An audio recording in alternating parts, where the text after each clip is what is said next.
Glória a Deus, amém? Vamos nos colocar em pé, em reverência à palavra. Quero convidar a todos os irmãos a abrirem as suas Bíblias no Evangelho de Lucas, capítulo 9. Lucas 9. Quero ler com os irmãos a partir do versículo 10. Lucas 9, a partir do versículo 10.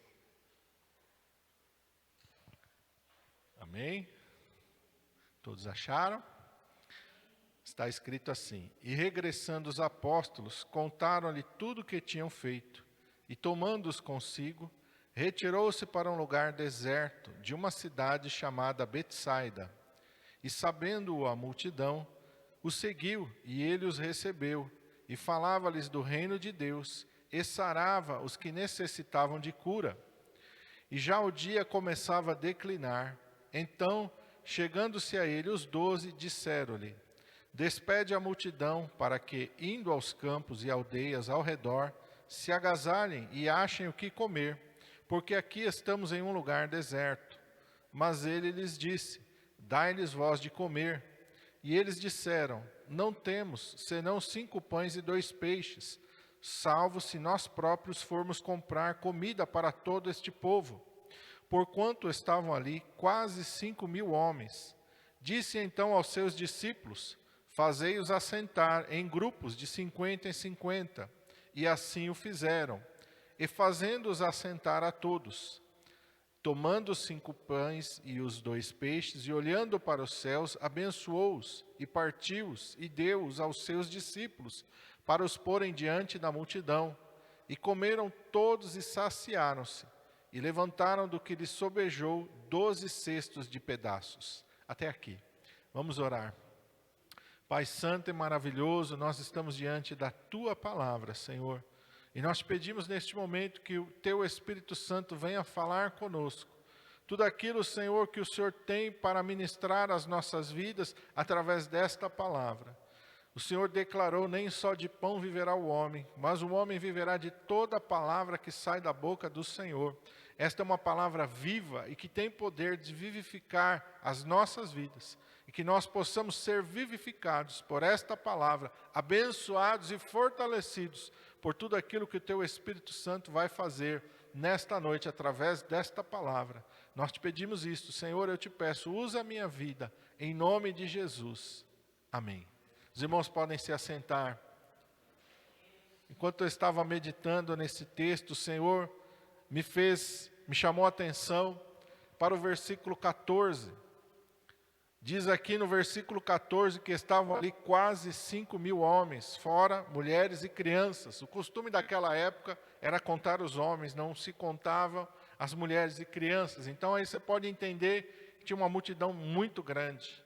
Se havia 5.000 homens, pelo menos ali umas 15.000 pessoas. E a palavra de Deus diz que Jesus então vai dizer aos seus discípulos, 12, seus discípulos eram os 12, fazei-os assentar em grupos de 50 em 50. E eu fiquei aqui olhando, fazei-os assentar em grupos de 50 em 50. Fazei-os assentar em grupos de 50 em 50. O que isso quer dizer? O que isso interfere ou muda alguma coisa no que Jesus iria fazer? Por que o Senhor Jesus dá uma ordem para que os seus discípulos separem aquelas pessoas em grupos de... Deu trabalho, irmãos. 15.000 pessoas, você começa lá, 1, 2, 3, 4, 5, 6, 7, 8, 9. Vocês 50, tá, vem aqui, fica aqui. Agora, não podia estar grudado. Jesus falou sentar em grupos, separa outro grupo. Vamos lá de novo, 1, 2. Demorou um tempo, não demorou? Deu trabalho? Deu trabalho. E quando a gente olha o que Jesus fez, parece que foi uma coisa desnecessária. Parece que foi uma coisa que não teve sentido algum fazer. Por que Deus deu essa ordem? Era só mandar todo mundo assentar? Deixa fileiras entre as pessoas para que os discípulos passassem ali no meio e fossem servindo as pessoas? Na nossa mente humana, iria funcionar do mesmo jeito. Mas Jesus disse: separai-os em grupos de 50 e 50. E enquanto eu estava meditando o porquê disso, o Senhor falou e me mostrou mais textos, que é nos detalhes que Deus vai nos provar. Aparentemente, para nós, os detalhes não têm importância. Nós, como seres humanos, a gente quer ver a coisa feita, não importa, né? Tem até vários ditados aí no mundo.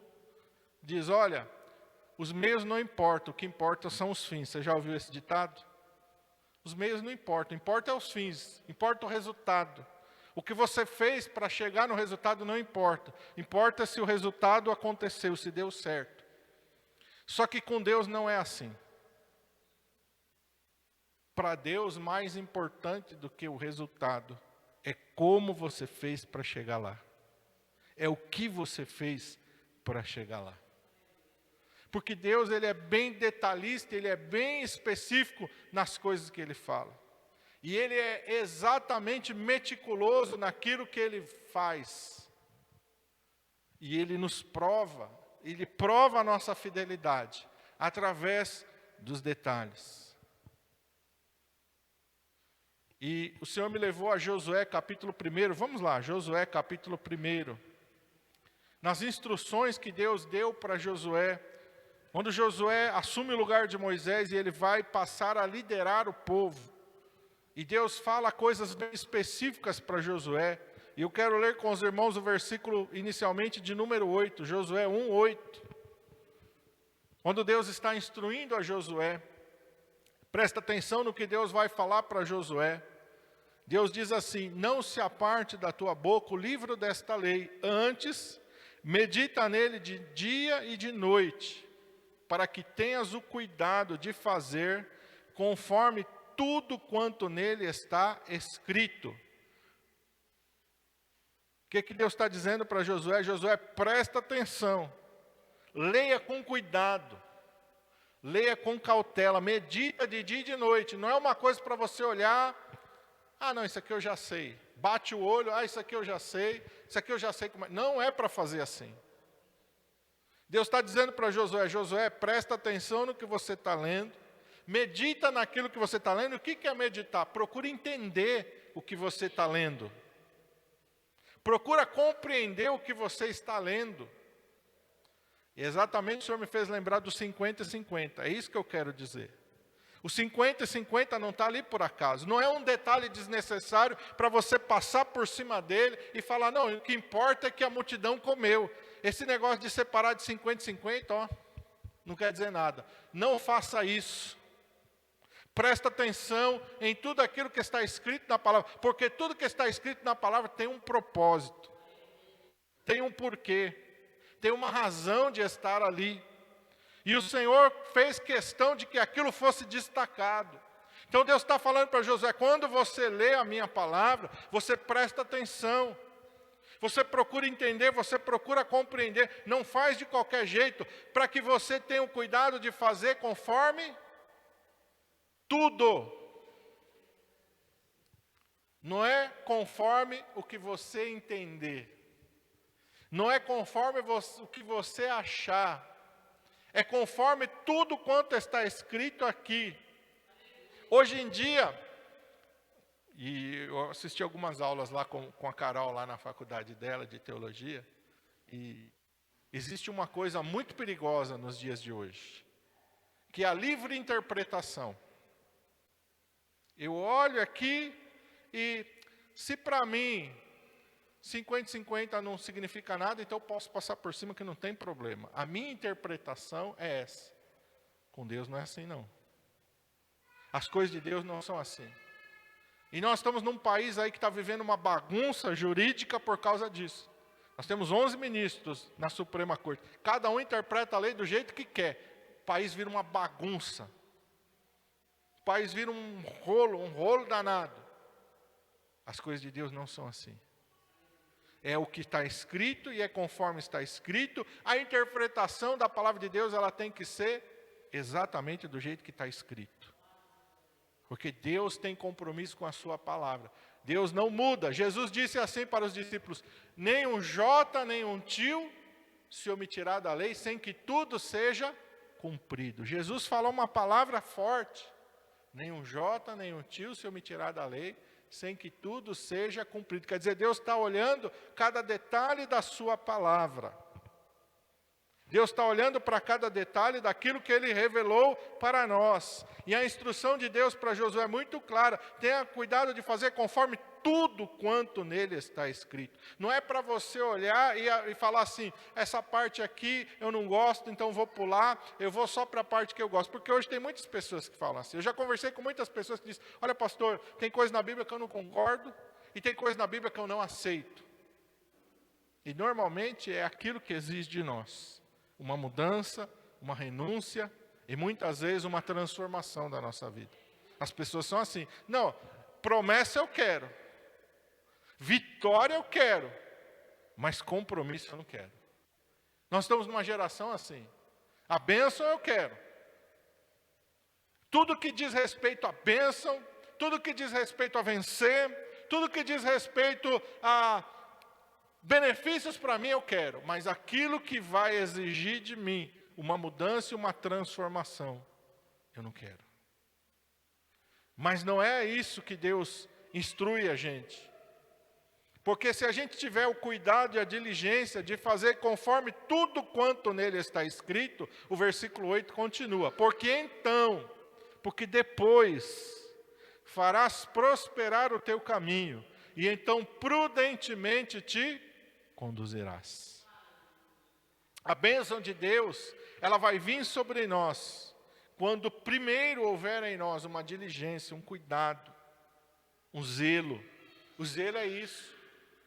O zelo pela palavra do Senhor é esse que nós devemos ter. O cuidado de olhar, de atentar, de nos submetermos. A palavra de Deus diz que o diabo é o quê? O pai da mentira. Jesus olha para os fariseus e eles estão mentindo, e Jesus diz para eles assim: vocês têm por pai o diabo. Ele é mentiroso desde o princípio e nunca se firmou na verdade. Então o crente, ele não pode de maneira nenhuma deixar a mentira fazer parte da sua vida. E quantas pessoas hoje são crentes e para eles a mentira é uma coisa normal, natural. Por quê? Porque o mundo diz que tem a mentira branca. Porque o mundo diz que tem a mentira do bem. Porque o mundo diz que mentir em algumas situações, você vai apaziguar uma situação. Porque se você falar a verdade, aí que a coisa vai dar problema. Então você dá uma mentira ali para contornar uma situação, para evitar o mal. Esse é o conceito do mundo, mas não é da palavra de Deus. Porque Deus não tem compromisso com a mentira. E a palavra de Deus diz que os mentirosos não herdarão o reino dos céus. Todo aquele que ama e comete a mentira, o seu lugar é no lago de fogo, diz a palavra do Senhor. Então a mentira não pode fazer parte da nossa vida. Mesmo que através daquela mentira parece que as coisas deram certo. Parece que você contornou uma situação, parece que você apaziguou um conflito, parece que você conseguiu dar uma resposta satisfatória para uma situação na tua vida através de uma mentira.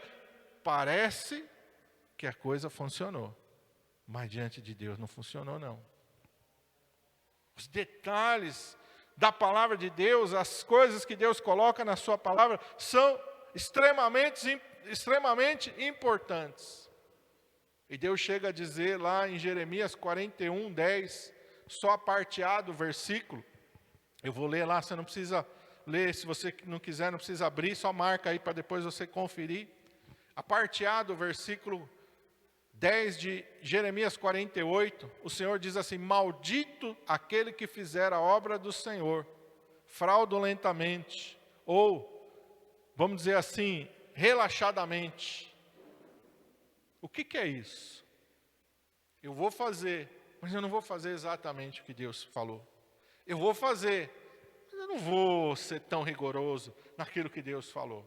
Eu vou fazer, mas eu, como diz aí no mundo, né? Vou dar uma brasileirada nas coisas, né? E o brasileiro tem fama de dar um jeitinho. Com Deus não tem jeitinho. Deus não trabalha com jeitinho. Sabe aquela situação que muitas pessoas falam assim, a palavra de Deus diz isso, mas Deus conhece a minha vida. Ele sabe que no meu caso não dá. Dá, tem que dar. Tem que obedecer. Tem que ter o compromisso de fazer aquilo que a palavra de Deus nos diz. Nós temos que ser cuidadosos, zelosos, irmãos, da palavra de Deus.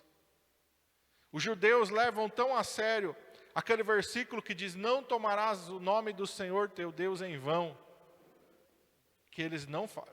Você nunca vai ouvir um judeu falar Jeová, ou qualquer que seja a pronúncia, ele não vai falar. O judeu não fala, o judeu fala o Eterno. E por que o judeu não fala o nome de Deus? Medo de usar o nome de Deus em vão. Ele tem medo de pecar ao pronunciar o nome de Deus. Então o judeu vai falar o Eterno. O Eterno. Você pode ver, todo judeu, ele não vai falar o nome de Deus. Ele vai dizer o Eterno. Ele não vai falar porque ele tem medo. Aleluia. Isso é o quê? Zelo. Zelo pelas coisas de Deus. E, infelizmente, hoje a gente vê até alguns ditos cristãos, eu digo entre aspas aí, fazendo piada com a palavra de Deus. Fazendo piada com as coisas de Deus. Fazendo chacota com as coisas de Deus. Fazendo zombaria com as coisas de Deus. Isso não agrada a Deus. As coisas de Deus, elas são santas, tem que ter um temor, uma reverência. Você não precisa ter medo de Deus. Temor é diferente, temor é um respeito. Há um tempo atrás, eu vi um trecho de um julgamento do STF, em que a advogada que estava lá disse, vocês, na hora um ministro gritou para ela, vocês não. Vocês não, aqui você não se dirige a nós como vocês. E aí ela, me perdoe, excelentíssimos e aqueles nomes, na hora ela foi repreendida. Na hora. Se um homem mortal, por causa do seu cargo, por causa da sua posição, ele exige respeito, quanto mais Deus, o Criador dos céus e da terra, o soberano Senhor. Nós temos que ter cuidado com as coisas de Deus. Voltando para Josué capítulo 1, versículo de número 7, que é o versículo anterior do que eu li, Deus fala para Josué, e eu quero voltar lá, e Deus diz assim, tão somente esforça-te, tem muito bom ânimo, para teres o cuidado de fazer conforme toda a lei que meu servo Moisés te ordenou. Dela não te desvies nem para a direita, nem para a esquerda, para que prudentemente te conduzas por onde quer que andares.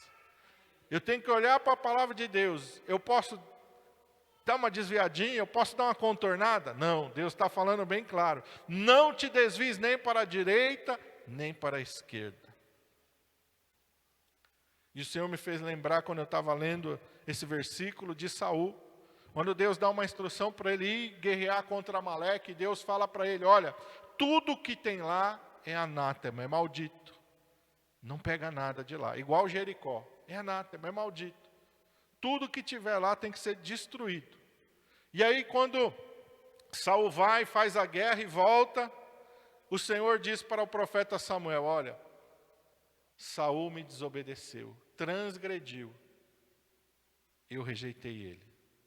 E aí Samuel vai ao encontro do rei Saul, e quando eles se encontram, a primeira coisa que Saul fala para Samuel, cumpri a ordem de Deus. Fui lá, fiz guerra para Amaleque, destruí tudo, cumpri a ordem de Deus. E Samuel fala, por que eu estou escutando então o mugido do gado? Por que eu estou escutando o balido das ovelhas? E Saul então diz, não, sabe o que é? Quando nós chegamos lá, o povo olhou e viu que o gado era muito bonito. As vacas eram gordas, os bois eram bonitos, as ovelhas eram boas. Então nós trouxemos tudo para sacrificar para Deus. E a resposta de Deus na boca de Samuel é, tem o Senhor tanto prazer em que se ofereçam holocaustos e sacrifícios, quanto em que se cumpra a sua palavra? Obedecer é melhor do que sacrificar. Obedecer é melhor do que sacrificar. E aí eu lembrei quando Deus falou, não desvie. Aos olhos de Saul ele tinha feito tudo certinho. Só que ele tinha desviado. Ele fez, mas sabe aquela questão de você fazer do seu jeito? Eu tenho que fazer isso aqui, mas eu vou fazer do meu jeito. Com Deus não funciona e Deus não aceita isso. Deus não aceita que a gente faça as coisas do nosso jeito. Deus não aceita que a gente dê uma interpretação pessoal naquilo que Ele falou. Se Deus falou, é aquilo que Ele falou. Se Deus falou hoje, é hoje, não é amanhã. Porque às vezes nós temos essa mania. Deus falou, ó, hoje. Aí você fala, não, hoje não. Amanhã. A gente já está desobedecendo. Se Deus falou, vai lá e faça isso. Você fala, não, mas não posso falar isso. Porque se eu falar isso, a pessoa vai ficar brava comigo. Então eu vou dar um jeito. Nós já estamos desobedecendo. Nós já estamos desobedecendo. E nós temos que olhar para a palavra de Deus e ter aquele temor, aquela reverência. Porque a palavra de Deus, ela é bem forte. Deus disse para o profeta Jeremias, eu tenho compromisso com a palavra que sai da minha boca. Eu velo sobre ela. Deus fala para o profeta Isaías, a palavra que sai da minha boca, ela não volta vazia. Ela vai cumprir o que eu falei. A interpretação desse versículo é como que se a palavra tivesse que prestar conta para Deus. Deus falou, haja luz. A luz aconteceu. E a palavra veio e falou para você, ó, a luz aconteceu, Senhor. A luz, eu cumpri a tua ordem. A luz apareceu. Então nós temos que ter esse entendimento de que o nosso Deus é um Deus que tem compromisso com a sua palavra e tem compromisso com aquilo que sai da sua boca. E o mais importante, que eu quero que fique gravado no teu coração, está em Números capítulo 20.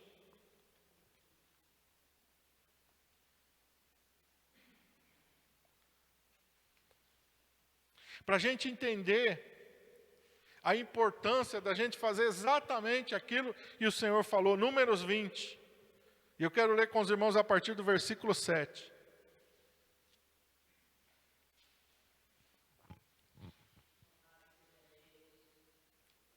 Está escrito assim, e o Senhor falou a Moisés dizendo, toma a vara e ajunta a congregação, tu e Arão teu irmão, e falai a rocha perante os seus olhos, e dará a sua água, e assim lhes tirarás água da rocha, e darás de beber à congregação e aos seus animais. Deus disse para Moisés falar a rocha, presta atenção. Verso 9, então Moisés tomou a vara de diante do Senhor, como lhe tinha ordenado, e Moisés e Arão reuniram a congregação diante da rocha, e Moisés disse-lhes, ouvi agora, rebeldes, porventura tiraremos água desta rocha para vós? Então Moisés levantou a sua mão e feriu a rocha 2 vezes com a sua vara. Deus falou para Moisés falar. O que Moisés fez?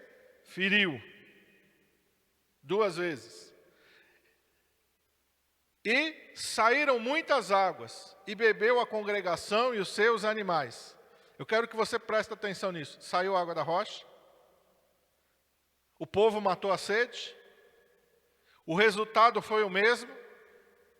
Mas o meio de chegar no resultado não foi diferente? Foi diferente. Será que isso não tem nada a ver? O que importa é o resultado? Vamos ver, continua lendo comigo.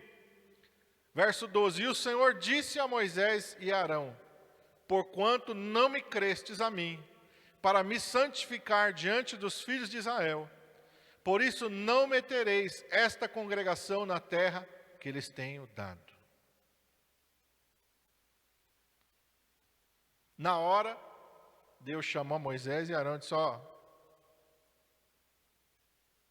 aos olhos naturais do homem deu certo, o povo bebeu água, está tudo certo, a água saiu da rocha, mas aos olhos de Deus, não me crestes para me santificar diante dos filhos de Israel.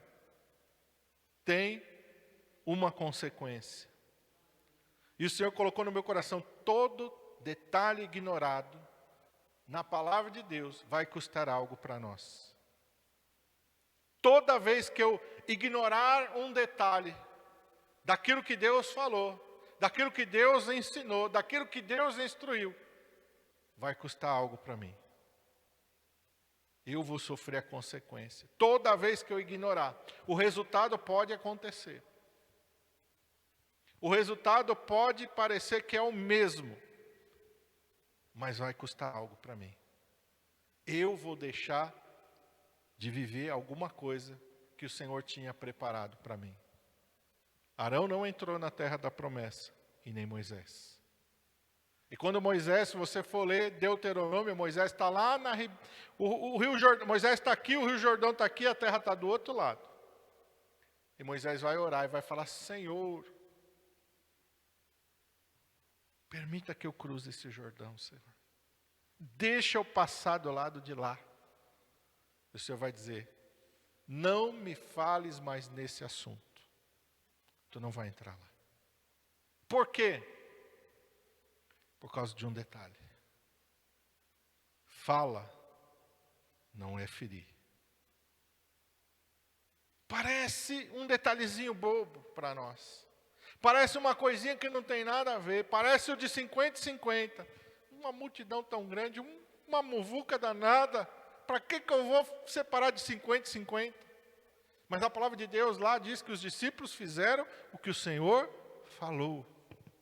Deu trabalho? Deu trabalho. Eles gastaram tempo? Gastaram tempo. Mas eles fizeram o que o Senhor falou. Moisés e Arão aqui não fizeram. E nenhum dos dois pôde cruzar o Jordão. Moisés está salvo? Tá. Está no céu? Tá. Porque lá no Monte da Transfiguração, ele aparece junto com Elias e vai conversar com Jesus. Ele está na glória celestial. Está no céu, irmão. Mas aqui, ele não cruzou o Jordão. Ele não entrou naquela terra que ele tanto desejou. O Senhor falou: sobe no monte. Eu vou te mostrar a terra, você vai olhar. Vai olhar, vai contemplar, vai ver a boa terra. Mas lá você não vai entrar. Então, irmãos, tudo que Deus fala com um propósito. E qual é o propósito de Deus? Provar a nossa fidelidade. Tudo aquilo que Deus instrui, tudo aquilo que Deus fala, nós temos que ter o cuidado. Olha, lembra das instruções que Deus deu para Josué? Tenha o cuidado, medite, olha, se preocupa. Deus não fala para Josué: olha, Josué, você precisa ser corajoso para guerrear, porque tem muitos inimigos depois do Jordão. Tem cidade grande, tem gigante, tem exército, tem carro, tem capacete, tem couraça, tem escudo, tem mais de 40 reis Josué enfrentou depois que ele cruzou o Jordão. Deus nunca pediu para ele coragem para lutar contra os inimigos. Deus disse: tenha coragem de fazer tudo o que eu falo. Tenha coragem de fazer exatamente o que eu falei. A coragem, irmãos, é para nós nos submetermos a Deus. Porque para vencer os inimigos, o Senhor é conosco. O Senhor é conosco para vencermos os inimigos. O Senhor é conosco para nos dar a vitória. Mas o que interessa para Deus é a maneira como eu vou fazer para alcançar a vitória. A maneira como que eu vou obedecer. Isso vai traduzir o meu relacionamento com Deus. Qual é o prazer de um pai? O pai chega e instrui seu filho: olha, eu quero que você faça exatamente assim. Aí o pai chega, o filho não fez nada do que o pai fez. O pai vai ficar contente ou vai ficar triste? Fala: pô, meu filho não... Eu falo, ele não me escuta. Eu peço, ele não me obedece. Mas se o pai dá a instrução e chega lá, está tudo do jeito que ele falou, ele vai falar: meu Deus, eu tenho que dar um presente para esse menino aí, tenho que dar um presente para essa menina aí. Olha só que capricho, que zelo. Não é assim? A gente não fica feliz? Quanto mais Deus, olhando para nós. Irmãos, aquilo que a palavra de Deus nos fala e nos mostra, está tudo interligado, está tudo junto. Quando Daniel e os seus amigos chegam na Babilônia, e eles são levados para o palácio, eles são colocados diante do manjar do rei da Babilônia. Não era qualquer manjar, irmão. Era a comida que comia Nabucodonosor. Era o vinho que Nabucodonosor bebia. eram as coisas mais excelentes que tinham na época. Mas Daniel olha para aquilo e diz: eu não vou me contaminar. Eu não posso sentar nessa mesa. Eu não posso participar desse banquete. Como isso alegrou o coração de Deus. Como Deus se alegra em ver que o nosso coração não está nas coisas deste mundo, mas o nosso coração está no Senhor. Não, Deus falou, misericórdia, não preciso... Daniel não está preocupado se tem alguém vigiando ele. Daniel não está preocupado se alguém está ali para apontar o dedo para ele. Nada disso importa para Daniel. O que importa para Daniel e seus amigos é agradar a Deus. É agradar o Senhor em primeiro lugar. E é isso, meus irmãos, que esta palavra de Deus nos mostra. Que nós precisamos ter o zelo, o cuidado de agradar ao Senhor. Quando nós obedecemos ao Senhor, quando nós somos fiéis naquilo que Deus nos fala, nós agradamos a Deus. Deus tem prazer de olhar para a nossa vida. Deus tem prazer de se relacionar conosco. Porque Ele vê através destas atitudes o nosso amor. O amor que nós temos para Deus, ele é visto nestas atitudes. Não é assim? Quem é casado sabe que amor não são palavras, são atitudes. É nas atitudes que a gente vê o amor. É nas atitudes que a gente vê o quanto nós somos importantes ou não. Não é verdade? Para Deus a mesma coisa. Vamos ficar de pé, vamos orar.